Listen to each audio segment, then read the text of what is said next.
Sko, öskudagsmessan eiginlega jafngömul þessum viðburði alltaf hérna á miðvikudagsmóti klukkan 8 og þetta svona upphaf föstunar og Kristján Valur örugglega búinn að fræða ykkur svolítið það og hvað tilgangurinn og hér höfum við alltaf haft góða mætingu á þennan viðburð og þetta í hugum margra þetta svona fastu viðburður að byrja föstuna. Það að koma í Hallgrímskirkju klukkan 8 og fá kross á ennið. Og þá Kristján Valur örugglega búinn að segja ykkur allt með krossin, ekki með með öskuna. Segð þú mér. Já, sem sagt askan upphaflega á að vera frá greinunum sem voru bornar inn á pálmasunnudegi árinu áður. Og svo hún brennd og síðan askan notuð á öskudegi ári síðar og sett í krossmark á enni sem táknum iðrun og fyrirgefningu. Þetta mikil þáttakanda messa, menn eru mjög virkir í þessari messu. Hvað er málið?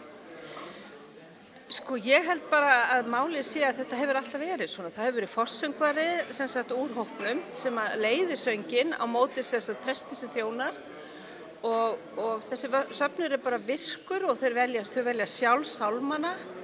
Þannig að það bara þessi almenna þáttaka. Við erum ekki með organista og þetta bara leikmannamessa.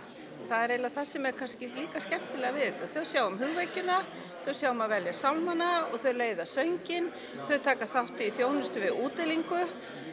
Þannig að utanumhaldi þau leggja borðið af því þetta stór partur á messunni. Það að hittast á eftir og fá sér morgunmat saman. Nú þetta 15 ára afmæli og vegleg afmælisterta sé ég. Kristján Valur talaði að samskotin sem hafa verið alltaf í þessari messu hafi alveg geta verið framlög frá kirkjunni til barnastarfs og eitt og annað. Þetta er svolítið sérstakt eða ekki?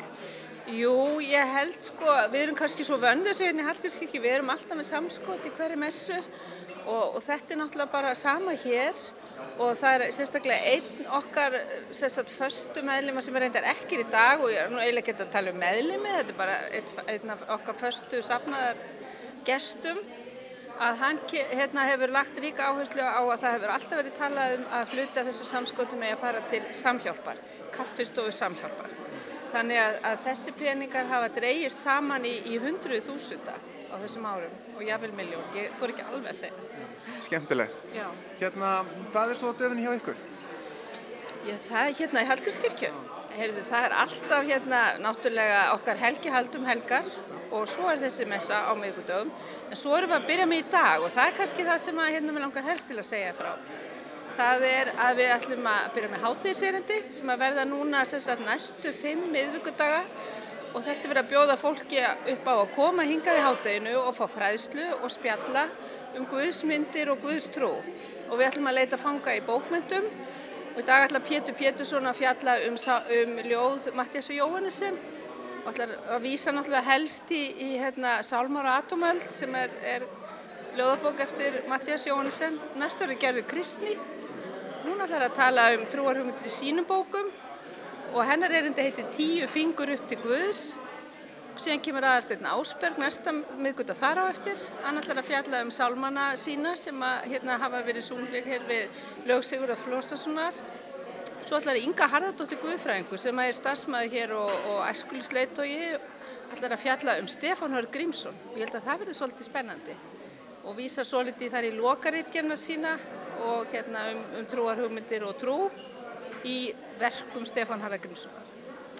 Og síðan næsta sunnudag þar á eftir þá eigum við von á því og nú man ég það ekki alveg hver kemur næst og síðast en þá er von á Hjalta Hugasyni. Hann ætlar að tala ljóð Vilborgar Dagbjörnsdóttur sem er okkar sóknarbarn og kvenfélagskona hér í kirkjunni. Þannig að þetta verður spennandi. Nóg að gera. Nóg að gera, alltaf gaman. Takk fyrir þetta, Irma. Takk sömuleiðis.